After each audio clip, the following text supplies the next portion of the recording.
आज यशस्वी प्रधानमंत्री जी वहां काम की बात कर रहे हैं। आप राहुल गांधी जी ने बयान दिया कि ये विचारधारा की लड़ाई है। राहुल गांधी जी, आप बिना पढ़े बोलते हैं, ये बिल्कुल विचारधारा की लड़ाई नहीं है। एक तरफ विकास धारा की लड़ाई है, दूसरी तरफ परिवारवाद की धारा की लड़ाई है। एक तरफ पंडित जवाहरलाल नेहरू, इंदिरा गांधी, सोनिया गांधी, राजीव गांधी, प्रियंका गांधी, राहुल गांधी, अब प्रियंका गांधी के बच्चे। ये कोई राजतंत्र है कि राजा का बेटा ही राजा बनेगा? आज 140 करोड़ देशवासियों के प्यार से एक गरीब घर का बच्चा अगर 140 करोड़ देशवासियों के लिए काम कर रहा है तो इन नामदार लोगों को मिर्ची क्यों लग रही है? ये देश की जनता को डिसाइड करना है कि वो नामदार के साथ हैं या कामदार के साथ हैं। प्रधानमंत्री नरेंद्र मोदी जी कामदार हैं और बाकी लोग बड़े बड़े नाम हैं। अब ये कौन सा गांधी कहां से बोलता है, इस पर ज्यादा चिंता मत करें। आप देखिए देश का विकास किसकी तरफ है उसकी। नमस्कार, आज हमारे साथ कुछ युवा जुड़े हुए हैं और इनसे पूछ लेते हैं कि प्रधानमंत्री नरेंद्र मोदी जी ने जो 15 अगस्त को लाल किले की प्राचीर से अपना उद्बोधन दिया और उसमें भविष्यवाणी कर दी है कि मैं 2024 में भी इसी लाल किले से उद्बोधन करूंगा, इसका मतलब वो जीत रहे हैं। इस पर आप लोगों का क्या कहना है, क्या कहेंगे सर आप? सर, सबसे पहली बात तो भारत के यशस्वी प्रधानमंत्री नरेंद्र मोदी जी जो कि राष्ट्र हित की बात करते हैं, राष्ट्र सर्वोपरि रखने की बात करते हैं, उन्होंने लाल किले की प्राचीर से 15 अगस्त को ऐलान करा। ये कहा क्योंकि वो 140 करोड़ देशवासियों की भावनाओं से जुड़े हुए हैं। उन्होंने ये कहा, एक तरफ हमें दृढ़ संकल्प और दृढ़ता नजर आती है। उन्होंने कहा कि मैं 2025 में फिर आऊंगा और यहाँ आकर देश को अपने काम बताऊंगा कार्यकाल के। एक तरफ कॉन्फिडेंस और आत्मनिर्भरता नजर आती है, वहीं दूसरी तरफ कांग्रेस पार्टी अपने निकम्मेपने का ठीकरा जनता पर फोड़ती है। इनके प्रवक्ता और इनके नेता रणदीप सुरजेवाला जी कहते हैं, क्या कहते हैं कि जो भी भारतीय जनता पार्टी को वोट देता है या जो भी उनका सपोर्ट करता है वो राक्षस हैं। एक बात होती है, 2014 में पूर्ण बहुमत के साथ 100 करोड़ लोगों ने सरकार बनाई, इतनी भारी मतों से विजयी बने, पहली बार पूर्ण बहुमत की सरकार आई प्रधानमंत्री जी के नेतृत्व में इतने सालों बाद। तो क्या ये सारे लोग राक्षस हैं? दोबारा 2019 में प्रधानमंत्री जी को फिर से जनादेश मिला, जनाधार मिला। तो कांग्रेस पार्टी की दिक्कत क्या है? अगर आज देश की जनता उनके निकम्मेपने को, उनके घोटालों को, उनके भ्रष्टाचारवादी नीतियों को नकार रही है तो क्या वो सब लोग राक्षस हो गए हैं? इसीलिए कहते हैं नाच न जाने आंगन टेढ़ा। ये लोग अपने आप ही कहते नहीं, जब नाश मनुज पर छाता है पहले विवेक मर जाता है। तो इन लोगों की बुद्धि भ्रष्ट हो चुकी है और ऐसा तभी होता है जब बुद्धि काम करना बंद कर देती है। आज यशस्वी प्रधानमंत्री जी वहां काम की बात कर रहे हैं। आप राहुल गांधी जी ने बयान दिया कि ये विचारधारा की लड़ाई है। राहुल गांधी जी, आप बिना पढ़े बोलते हैं, ये बिल्कुल विचारधारा की लड़ाई नहीं है। एक तरफ विकास धारा की लड़ाई है, दूसरी तरफ परिवारवाद की धारा की लड़ाई है। एक तरफ पंडित जवाहरलाल नेहरू, इंदिरा गांधी, सोनिया गांधी, राजीव गांधी, प्रियंका गांधी, राहुल गांधी, अब प्रियंका गांधी के बच्चे। ये कोई राजतंत्र है कि राजा का बेटा ही राजा बनेगा? आज 140 करोड़ देशवासियों के प्यार से एक गरीब घर का बच्चा अगर 140 करोड़ देशवासियों के लिए काम कर रहा है तो इन नामदार लोगों को मिर्ची क्यों लग रही है? ये देश की जनता को डिसाइड करना है कि वो नामदार के साथ हैं या कामदार के साथ हैं। प्रधानमंत्री नरेंद्र मोदी जी कामदार हैं और बाकी लोग बड़े बड़े नाम हैं। अब ये कौन सा गांधी कहां से बोलता है, इस पर ज्यादा चिंता मत करें। आप देखिए देश का विकास किसकी तरफ है, उसकी तरफ अग्रसर हो। सुमित जी, आप युवा, एक तरीके से आपकी राय बहुत वायरल रहती है, आप क्या कहना चाहेंगे? मोदी जी ने एक उद्बोधन दिया है, कहा है कि भैया भ्रष्टाचार मुक्त भारत, नेपोटिज्म मतलब परिवारवाद मुक्त भारत, और ये जो तुष्टीकरण की राजनीति करते हैं जो विपक्ष के नेता है, मुस्लिम तुष्टीकरण आपने देखा होगा, और उसके अलावा ये भविष्यवाणी के मैं दोबारा उद्बोधन दूंगा, इस पर क्या कहना चाहेंगे? देखिए, जिसका प्रचार पूरा देश करने लगे, पूरी 140 करोड़ जनता करने लगे ना, तो यह समझ जाइए कि प्रधानमंत्री के चेहरे पे आत्मनिर्भर आ जाएगा। पहला प्रधानमंत्री है जो अपने सारे वादों को पूरा करता है और वादों के साथ साथ देश का विकास भी करता है।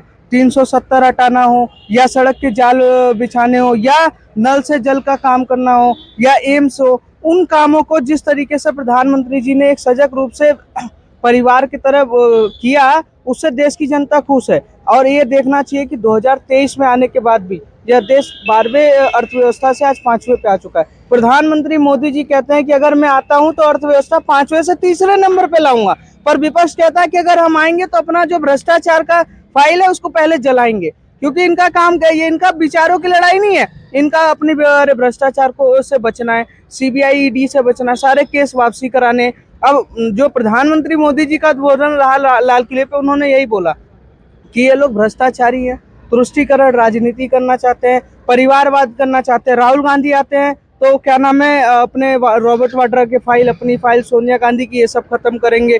उसके बाद समाजवादी टोटी चोरी का काम खत्म करेंगे अपना, ठीक है। और हैरानी की बात है कि लालू यादव आते हैं तो लालू यादव अपना पूरा चारा घोटाला। तो ये लोग अपने भ्रष्टाचार के छुपाने के लिए परिवारवाद का काम करना चाहते हैं और उसमें एक समाज का विकास करना चाहते हैं जो कि इनका वोट बैंक रहा है। पर देश की जनता ये जानती है कि 140 करोड़ की जनता को विश्वास है कि अगर प्रधानमंत्री देश का नरेंद्र मोदी होंगे तो देश की सुरक्षा, देश की अर्थव्यवस्था और देश का हर युवा रोजगार पाएगा, देश का विकास होगा और देश नई उड़ान की तरफ बढ़ेगा।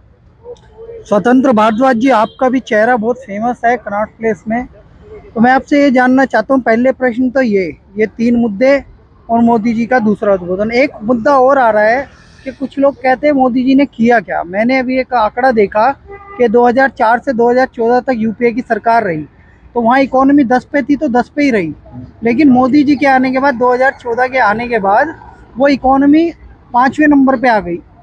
इस पर आप क्या कहना चाहेंगे, नेपोटिज्म पे और तुष्टीकरण पे, और मोदी जी दोबारा आ रहे हैं, इस पे आप सब क्या कहेंगे? सर, पहली बात आप बोले कि यूपीए का सरकार और 10 आप बता रहे थे, हम आपको बताते हैं जब से हमारा देश स्वतंत्र हुआ है, ठीक है, जब से हम लोग को स्वतंत्रता दिवस मिला है उस टाइम से लेके अभी तक सबसे ज्यादा इकोनॉमिक ग्रोथ किया मोदी जी के टाइम में। जबकि इस काल में कोरोना काल भी हुआ, मंडी भी बंद था, सब चीज ग्रसित था, ठीक है, हम लोग बहुत सारी चीजें ग्रसित थे, बहुत दिक्कत से भी झेलना पड़ा हम लोग को, 2-2 साल तक हम लोग को बंद रहना पड़ा, लॉकडाउन रहा, लेकिन फिर भी पूरा देश का इकोनॉमी, पूरा देश में भी सबसे ज्यादा विदेश में बढ़ते जा रहा है हम लोग का, ठीक है। तो आप देख लीजिए इकोनॉमी बढ़ रहा है और मोदी ने किया क्या, वो सबसे बड़ा इकोनॉमी भी दर्शा रहा है। दूसरा बात आप कह रहे हैं कि मोदी जी का दूसरा क्या क्वेश्चन था? दूसरा ये तुष्टीकरण, परिवारवाद। परिवारवाद। तो देखिए सर, एक सुपर 30 मूवी में एक डायलॉग मारे थे आनंद सर कि राजा का बेटा राजा नहीं बनेगा, राजा वो बनेगा जो हकदार होगा। तो आज हम लोग के लिए गौरवशाली बात है, हम लोग सौभाग्यशाली है जो हम लोग के देश में एक ऐसे जो जमीनी स्तर पे से उठ के, जो हम लोग कभी इमेजिन भी नहीं कर सकते, एक चाय वाला प्रधानमंत्री बनता है। हम लोग गरीब प्रधानमंत्री बना, हर कोई बना, सब ठीक है, लेकिन एक चाय वाला मतलब कि उठ के जमीनी स्तर से उठता है, वो हम लोग का दर्द समझेगा ना सर कि महंगाई क्या होता है, बेरोजगारी क्या होता है, जमीनी स्तर से माँ को कैसे किया जाता है। मतलब कि आप सोचिए ना, एक सरकारी स्कूल कॉलेज में पढ़े, चाय तक बेचिए, आज उनका बात देश विदेश में पूरा वायरल हो रहा है, पूरा देश विदेश तक प्रधानमंत्री तक उनका पैर छू रहा है। तो ये सर हम लोग के लिए गौरवान्वित बात है। अगर कोई देश का जनता इसको समर्थन नहीं कर रहा है तो वो देशद्रोही है सर। दूसरी बात आपको बता दें कि जो विपक्ष है, मोदी जी नो डाउट हार भी सकते हैं, ठीक है, लेकिन विपक्ष जब तक मजबूत नहीं होगा तब तक वो जीतेंगे। विपक्ष का मुद्दा क्या, ये लोग मिल कहाँ रहे हैं, ये लोग मिल रहे हैं लालू यादव से, विपक्ष में बात करते हैं घोटाला का, ठीक है, और मिलते हैं लालू यादव से जो खुद चारा खा के बैठा हुआ है। दूसरा ये लोग बात करते हैं लोकतंत्र का, और करते क्या है, कन्हैया कुमार से मिल लेते हैं, स्वरा भास्कर से मिल लेते हैं, फारूक अब्दुल्ला से मिल लेते हैं। तो क्लियर बता दे सर, घोटाला तो आपको बता ही दिए, जितना भी 2G घोटाला, वक्फ जमीन घोटाला, सिंचाई घोटाला, सब घोटाला ये लोग करके बैठे हैं, ठीक है। और ये घोटाला जितना भी था ना, ये सब पकड़ने वाला मोदी जी नहीं है, ठीक है। लोग बोलता है मोदी के अंडर में ईडी सीबीआई है, ये सब घोटाला यूपीए की सरकार में ही पकड़ाया था। दूसरी बात कि आपको एक बात और शायरी के माध्यम से बता दे कि भ्रष्टाचारी कभी जनहित सोच नहीं सकते और आपातकाल लगाने वाले कभी संविधान की रक्षा कर नहीं सकते। तो सर जो आपातकाल लगाया था, जो संविधान को जानता ही नहीं है, जो देश विदेश जाके बोलता है कि लोकतंत्र खतरे में है, उससे आप उम्मीद रख रहे हैं कि भारत का लोकतंत्र बचाएगा।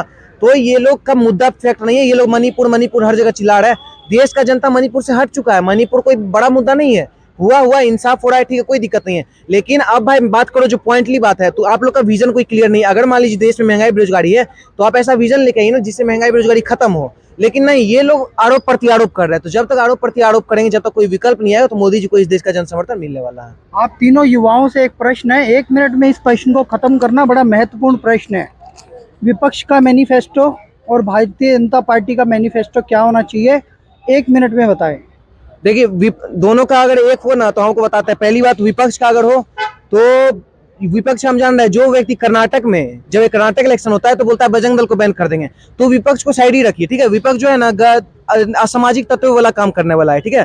लेकिन जहां बात आता है बीजेपी का मैनिफेस्टो, बीजेपी जो मुद्दा लेके चला था, चैलेंजिंग मुद्दा 370, ठीक है, उसको खत्म किया, राम मंदिर को बनवा रहा है, तो ये सब काम कर रहा है। अब जो 24 में बनने वाला है उसमें मैनिफेस्टो हम चाहते हैं लव जिहाद पे कानून बने, धर्मांतरण पे कानून बने, जितना भी घुसपैठी उन लोग को भगाने पे काम किया जाए, जितने रोहिंग्या ये सब है उन लोग को कोई वोटर कार्ड ये सब नहीं, उस सबको भगाने का काम किया जाए, जितने घुसपैठी है।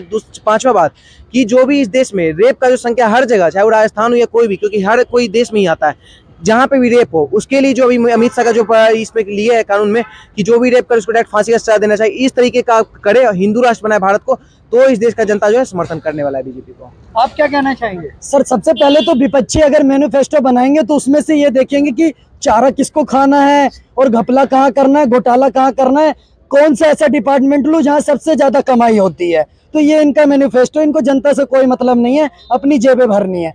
अगर भारतीय जनता पार्टी की बात करें तो हम उनसे सबसे पहली बात तो ये कहेंगे कि जनसंख्या नियंत्रण कानून बहुत जोर शोर से इस देश की मांग है।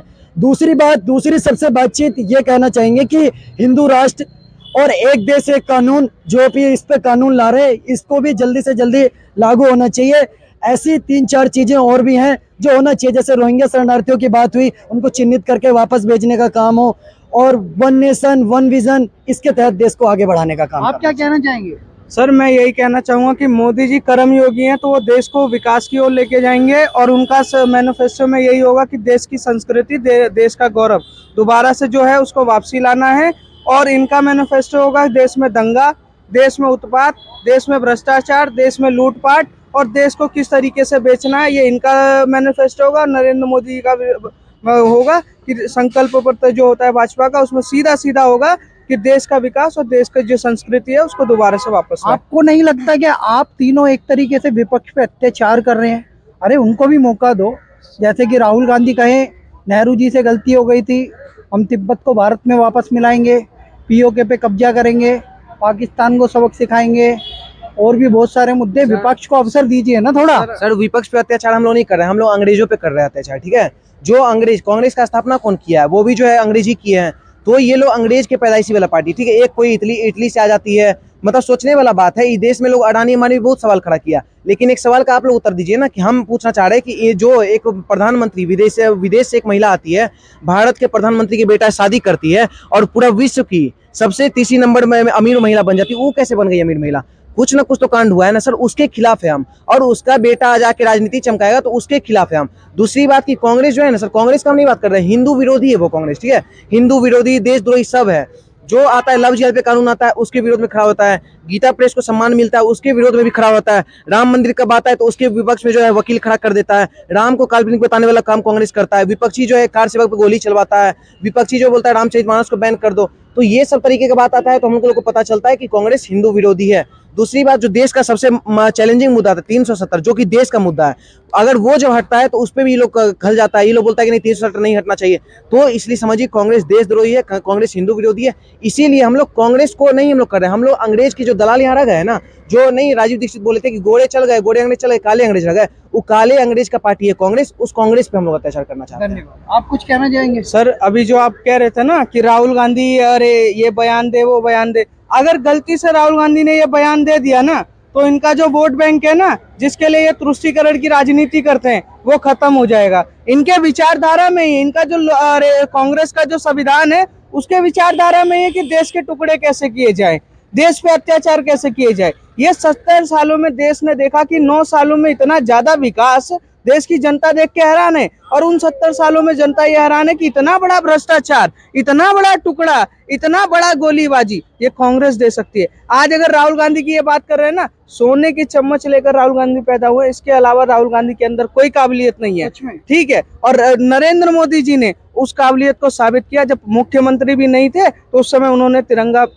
लाल चौक पे फहराया, उस समय उन्होंने राम मंदिर की रथ यात्रा को क्या नाम है उसका मतलब मैनेज किया, ठीक है। उसके बाद उन्होंने ऐसे ऐसे कार्य किए कि देश की जनता ने देखा। गुजरात में जब मुख्यमंत्री नहीं थे तो उन्होंने नल से जल का जो योजना था, वहां कुआं खोद खोद के दूर से पानी का एक व्यवस्था किया, तो जनता ने ये देखा। वही काम नरेंद्र मोदी आज के टाइम में कर रहे हैं। अगर ये गलती से ये बयान दे देंगे ना राहुल गांधी, तो मेरे हिसाब से इनको जो वो है ना फोबिया, जो इस्लामिक फोबिया है, वो खुद ही गोली मार देंगे। नहीं, मुझे ऐसा लग रहा है आपकी बातों से मोदी जी के तो चलो कोई हरा ही नहीं सकता। ठीक है, आप भी बोलिए। सर मैं कहना चाहूंगा, अभी राहुल गांधी की बात हो रही तो राहुल गांधी का सेकुलरिज्म, कि राहुल गांधी हिंदुओं के बारे में कभी अच्छा बोले, तो एक तरफ हमारा सेकुलरिज्म जो हम लोग और भारतीय जनता पार्टी सोचती है कि एक अच्छा मुसलमान हो, एक अच्छा हिंदू हो, एक अच्छा ईसाई हो, और सारे धर्म के लोग हैं, एक अच्छा सिख हो, ये सेकुलरिज्म भारतीय जनता पार्टी का है। लेकिन अगर बात करें कांग्रेस पार्टी का, तो इनका सेकुलरिज्म स्टार्ट ही होता है हिंदुओं को गाली देने से। तो ये कभी ऐसा हिंदुओं के पक्ष में या किसी भी धर्मनिरपेक्ष राजनीति कर ही नहीं सकते। ये एक विचारधारा के लोग हैं, इनका एक विशेष धर्म के लोगों से सीधा कनेक्शन है, जिनको लाभ पहुंचाना किसी भी तरीके से इनका मकसद है, और कहीं ना कहीं वो करते हैं। एक अंतिम सवाल, मेवात में मोनू मानेसर को लेके बहुत अफवाह फैलाई गई थी। मोनू मानेसर एक गौ भक्त है, आप तीनों के क्वेश्चन में कहीं पे गौ माता की बात नहीं है, और गौ माता का मुद्दा आज बहुत बड़ा है। क्या आपको लगता है भारतीय जनता पार्टी को पूरे भारत में गौ हत्या प्रतिबंध करनी चाहिए? इस पे आपका क्या कहना है? जी, सबसे पहले जितने भी बूचड़ खाने उनको बंद करा करके इसको बड़े पैमाने पर सारे सरकारों से, स्टेटों से, चाहे सेंट्रल सरकार हो, इसको जल्दी से जल्दी संज्ञान में ले।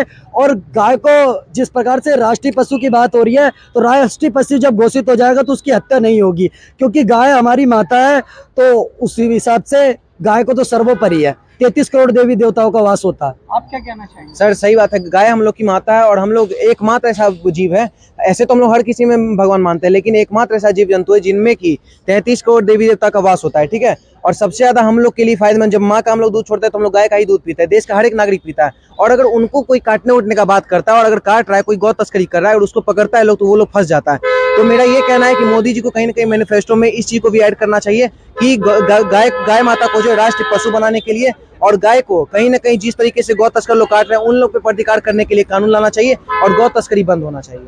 बहुत बहुत धन्यवाद।